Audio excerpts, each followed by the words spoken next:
You just did the ballsiest thing I've ever seen. You challenged LeBron James to a race. Are you out of your mind? So there was this debate about whether LeBron can break 5 minutes for the mile. And someone, because I am sort of around there, someone suggested, well, you should just challenge him to a race. I was like, all right. So I challenged him. He would destroy me, to be clear. In the race? There was actually an online poll conducted by Sports Illustrated about who would win. And I voted for LeBron. I think LeBron can run probably a 4:40 mile.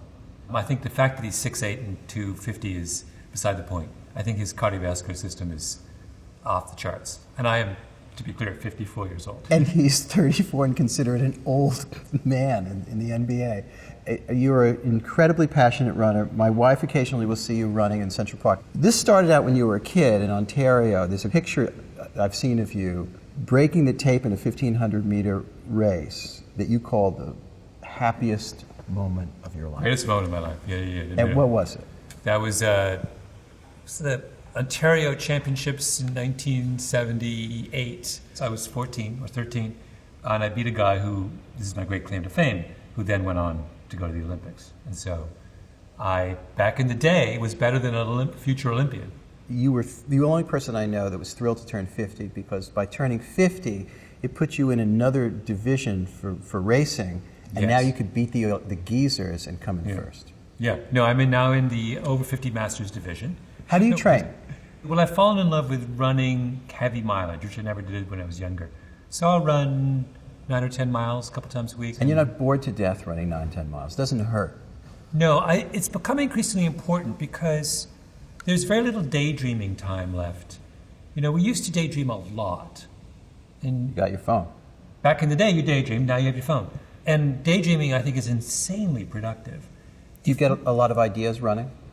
I mean, think things not through? directly, but I'm sure indirectly. I don't think you can be creative unless your mind has some kind of free time.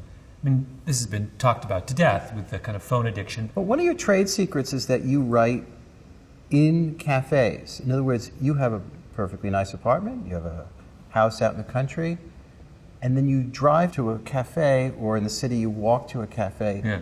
I don't understand this at all, why you'd want to be around other people and noise and clattering forks and spoons. Because I came of age as a writer in the Washington Post newsroom. I see. Back when, this is a crucial thing that will age us both. Right. Today's newsrooms are quiet. That's right. Our newsrooms... It's noisy. Not just noisy. You would get off the elevator on the 5th floor of the Washington Post building, and you would be hit by a wall of sound, which was 300 people talking loudly on the phone, the clatter of keyboards, and people like yelling. One and can only imagine typewriters. Oh, typewriters. But I loved that. I went into work each day waiting for that noise. I love that noise. One of the things that maybe running has sparked in your mind is we're constantly talking about health care. Mm-hmm. Health is only weakly correlated with the healthcare system. The things that make you healthy are not doctors, nurses, hospitals, and drugs. It's your diet, how well you exercise, and your genes. And your luck. And your luck. We have convinced everyone that if only everyone had access to the healthcare system, we would all be healthy. That is nonsense. Our real goal, when we talk about health, should not be to perfect the healthcare system. It should be to improve the health of Americans. It has a lot more to do with eating properly and having the ability to exercise regularly. When Mike Bloomberg wanted to put a tax on soda, that was possibly one of the most important healthcare initiatives of the past generation. People treated it like it was like a civil rights or a sideshow. Mm-hmm. It's not a sideshow. He's absolutely right. Would you tax McDonald's? Oh my God, I would tax McDonald's through the roof. What else? The soda companies more than McDonald's, actually. I mean, I really think we should be thinking about soda the same way we thought about cigarettes. I mean, it seems to me pretty clear that they're in the same category of incredibly harmful substances. Is football on the same level as cigarettes? Well, so I was going to get to the exercise part of this. Right. That I think we need to rethink the role of sports in our society. We've gotten this whole thing that the point of sports as a kid is to be an elite athlete and to perform at a high level in that period of your teens. No. What we should be doing is promoting the kinds of sports that people can play their entire life, or much of their lives. And we should be permitting people to play sports at a mediocre level. You know, I was at Bard College, which is near my house upstate, and I was watching the lacrosse team practice. Bard probably has, I don't know, The 400th best lacrosse team in the country. No. But they're having fun. They're having fun. That is what college sports is supposed to be. It's supposed to be anyone who wants to play lacrosse at Bard just shows up, I'm sure, and is on the team. And so those kids are running around, having a time of their life, enjoying themselves, and presumably, hopefully, laying down a pattern of physical activity that'll be with them for the rest of their lives. That is the goal, right? At Hopkins or at Duke, where lacrosse is this thing, you can't do that. So you may want to play lacrosse, but unless you're in the 99th percentile, it's forbidden to you.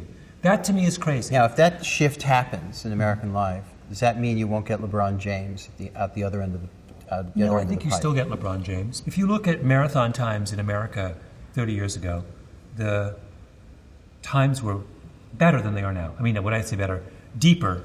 The top 20 finishers at the Boston Marathon in 1978 was way more impressive than it is today. Right. But what's happened now is we've traded elite performance for a much wider participation. And that is exactly the trade-off we ought to be making. Who's going to win the N.B.A. title this year? Houston. Houston. Please explain. Well, can I name drop? Yeah. I got a call through a friend from Steve Kerr, and he said, you should come to a game, like come and say hi to us. So I went to a game a couple weeks ago. Man, what more could you ask for, man? And I went back and I met Steph Curry and KD and Andre Iguodala and Sean Livingston. And I mean, I was just like, it was maybe one of the greatest evenings of my life. This did not give me any special insight into their playoff prospects, but they're too banged up. And Houston is on another level. I sort of think, I don't know, I sort of feel like they're not as deep as they were in previous years. And Cleveland? I don't think Cleveland can. I mean, Houston's they figured out they've exploited, they've hacked basketball. I think no one else has caught up with them. Houston, that if you've got the three-point line, then you should just do nothing but shoot layups and three-point shots. Right? That's essentially all they're doing. Okay, I'll remind you, they have not won a title yet. I know, but that's where I put my money. Okay. Advice from Malcolm Gladwell, put your money on Houston this year. It's an absolute pleasure. Thanks so much for coming by. Thank you, David.